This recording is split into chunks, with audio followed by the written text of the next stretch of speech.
Howdy music lovers, Tom from Blakgraz here, back on the road again with Rufus. We're at a truck stop here in Georgia, and we'll be in Georgia for a little while, but I wanted to do a quick video about what we just learned from on YouTube about basically Spotify being sneaky, which we all kind of knew they were doing that anyway. But that song that I started with is called All She Wants to Do Is Talk to Me. And it's basically about, if you get a chance to listen to it, it's about my guitars, how they won't let me be when my hands are tired and they hurt. I always have inspiration to do something new or try something new or practice something new, or I just have to warm up. So no matter how sore I am, they're always like, hey, you could play us if you want to, even though you're tired and you're sore. I bet you'd really feel good practicing on us. And so I end up picking them up and going through stuff. So that's what that song is basically about. All she wants to do is talk to me. And this one, of course, y'all have seen before. This is my custom build out of Austin, Texas. Thank you, Vaughn. One of one, Stella. She's a Model T Telecaster. I said Stratocaster in the other video. I heard myself make mistakes, so I'm correcting now. It's a Telecaster body style. So anyway, also I want to say howdy to all of my friends at Casita Brewing. I have that t-shirt on because that place is awesome. Here, you can see the back. I've showed it before, but it's a cool shirt. I just really like this one. It's a great color, and the logo is cool, and the name is cool. So just another place that we made a lot of friends, and we're looking forward to going back to. So howdy everybody.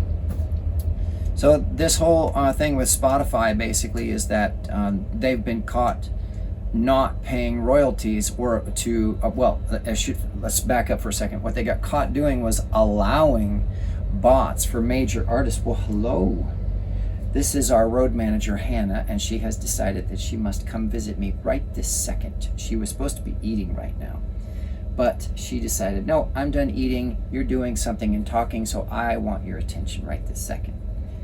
What is it you're after, huh?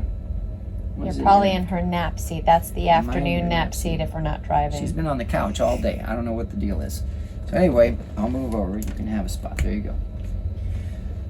So Spotify got caught not docking major label artists for using literally billions of robot streams to pump up their numbers. Now remember something.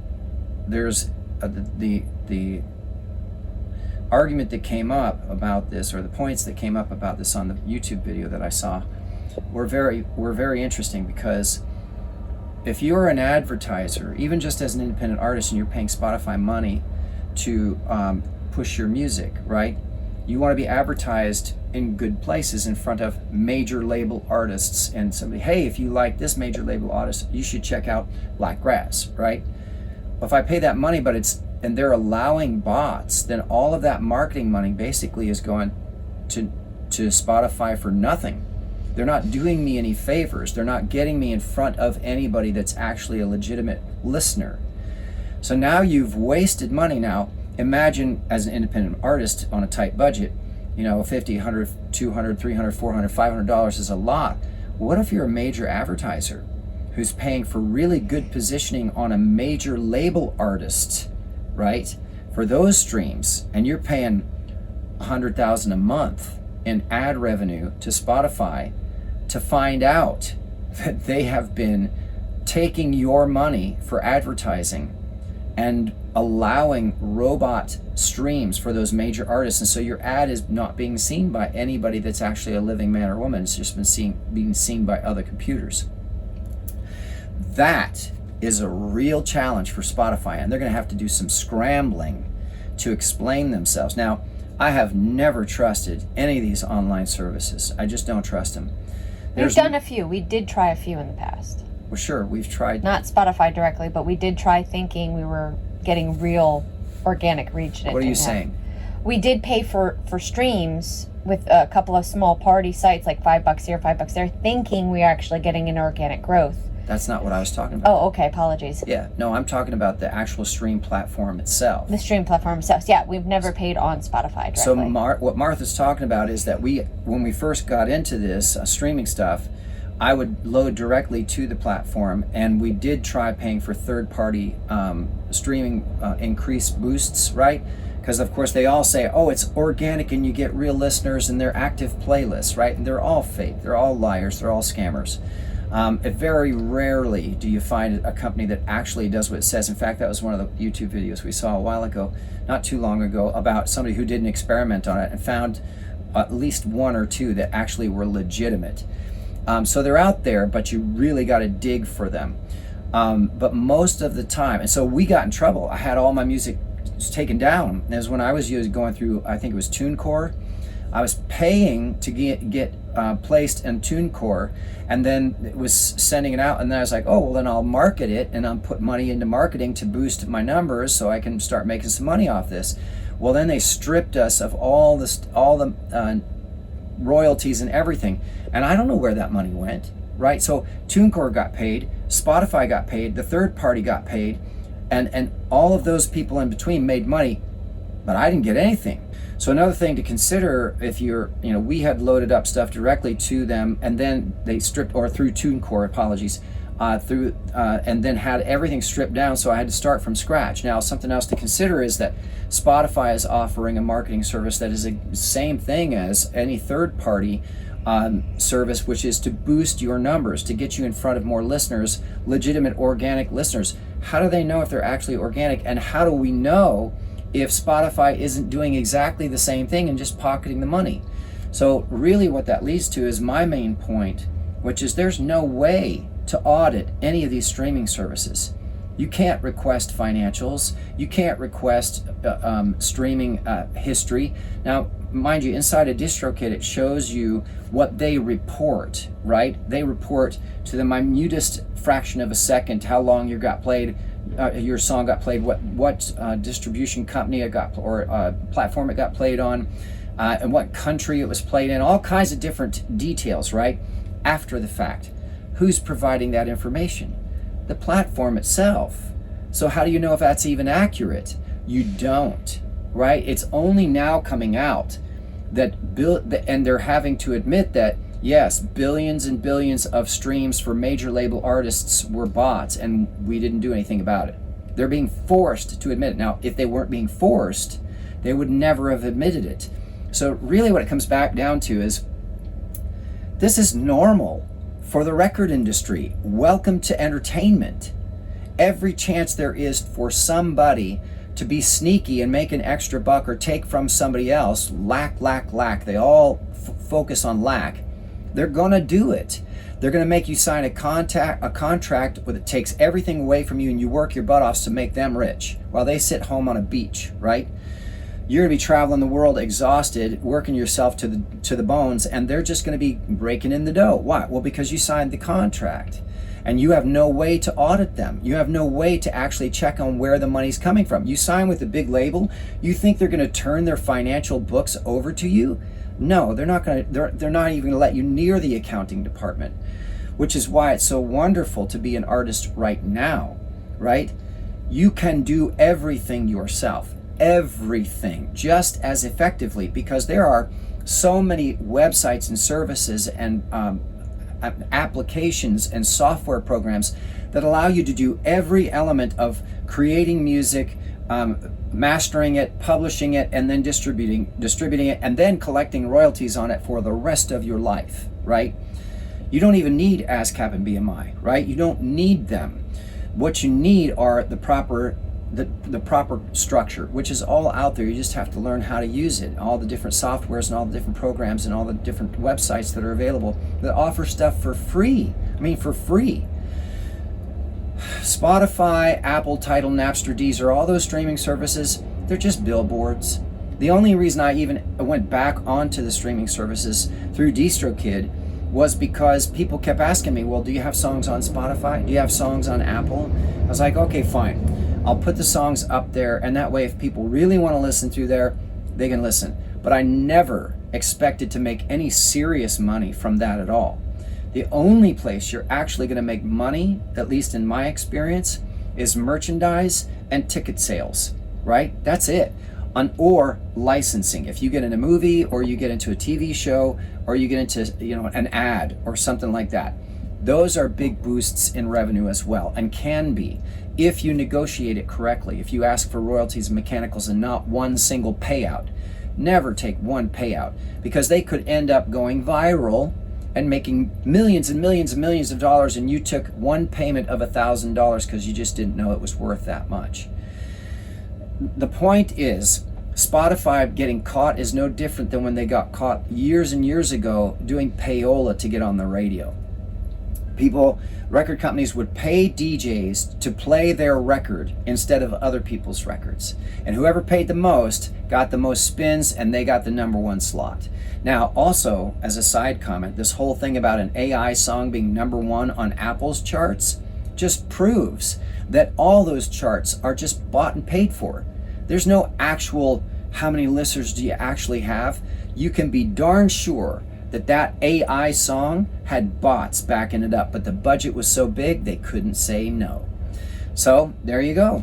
That's my thoughts on the whole AI thing. And here's another prediction. I mean, I've said this in other videos. AI, if people want to listen to robot music, go for it. That's on them. Be my guest, right? But AI will never be able to perform live. Also, I think what's going to happen, and this is my newest thought, most streaming platforms are going to become known as like a reputation. They'll have a reputation for being AI robot music. So if you want robot music, you go to Spotify, you go to Apple, you go to Tidal, Napster, Deezer. If you want real music, right, you go to the artist's website or their social media presence or whatever other website. Live show. Or, well, I'm getting there. Oh, okay. Right? That's the most important, that's the cherry on the top, right? Yeah. The most important thing for a living man or woman entertainer, artist, is for people to come to a live show, because AI can't perform live. They're not alive. They don't have a soul, and they will never make the connection that you can have when you go to see an artist that you know and love in person, even in the nosebleed, right? Even way up in the high seats, way up at the top of the amphitheater, and you can barely see the speck on the stage. There's still an energetic connection between that living man or woman on that stage and you up in the audience. And when they're singing and they look up at you and they look in your direction every single time, and I've had it happen at shows that I've been at when I'm in the way up in the top, when they look your way, you viscerally feel it in your bones. You can feel the energy that's coming at you because you're excited. Adrenaline's pumping, you're having a great time, and there's an energetic connection between another living individual, right? AI will never be able to reproduce that. Never. Not in a million years. Which is also why, this whole robot music movement thing, AI music, is not that surprising, since look at how big DJs are, right? They create their own stuff right there on stage sometimes, but it's still stuff that's been pre-mixed.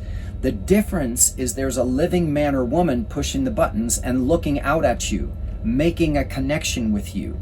Even if they're just looking at you and waving a microphone around and just going play, right? That's still a connection. It may not be the raw foundational creation of the sound and shaping the sound like I talked about before, but it's still a living man or woman, right? So there's that connection even for DJs, of a living spirit connecting with an audience, right? A DJ will read the audience and think about which song would be best next.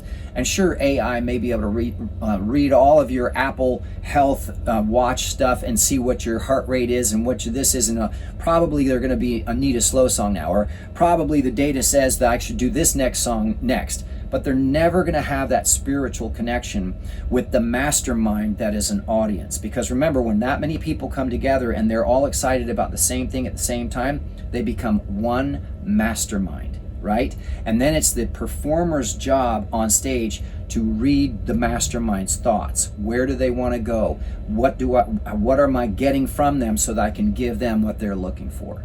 So I hope that makes sense, So, I would add too, music, especially as an art form, is not meant to be passive. It's not like a painter going in a studio by themselves, painting and then sharing it. Music is meant to be, or was from the longest times of history, of human history, shared amongst people. somebody playing a wood instrument, somebody playing a drum, someone tapping, someone stomping, someone clapping, that kind of thing. You know, I really like that point, and I'll tell you why. Because that has always been the most important thing to me, is the immediate reaction that you get from a real live audience. Music, that's very accurate to say that. Music is meant to be active. It's meant to be engaging in the moment, right in that moment, right? If you paint something, you're hoping that years later, somebody may enjoy your painting or enjoy looking at it and get some kind of visceral effect from it in their body. But music is meant to be right there in the second, because once the sound waves stop, the moment is over, right? When the music stops, the moment is over. So I think that's a really powerful point. Hence their whole point of no dead air on stage. Yeah, well, that's a different video. We'll talk about that another time. Just saying. It's a very good point, though. So, you know, will AI be able to do that? Well, an AI program can DJ. They do it all day long with Spotify or streaming services. They just keep things running, going. But they don't have any connection spiritually. They don't have any connection energetically with their audience. And so, and I am also including all those data points of, well, what's their listeners' habits and what do they usually prefer, and which, so, you know, that stuff, that stuff changes so fast that sometimes software, even the fastest software, can't keep up with what's going on in an individual's life. But when you're looking at somebody in the audience and you see it in their eyes, something has gotten to them, something has impacted them. You know immediately, as a really good performer, what to do next. You know exactly what to do. So that's what I think is going to happen with this whole Spotify being caught, right? Nothing. That's the industry. They do that all the time, which is why I've never trusted them. And I only use the streaming services as billboards to get people to come to my shows. Come to the shows, shake my hand, hear the music live, have a living emotional experience with me with whatever song it is that I wrote that you like, because then we both get to save those memories for the rest of our lives. So I hope that helps everybody. If you enjoyed this, please give a thumbs up, and if you haven't already, please subscribe. Don't forget, we have CDs on sale on Elastic Stage. All the links are down below, a whole bunch of links actually. We're all over the place. Huge thanks for sticking around this long, and to everybody who's already subscribed and everybody who's listening everywhere.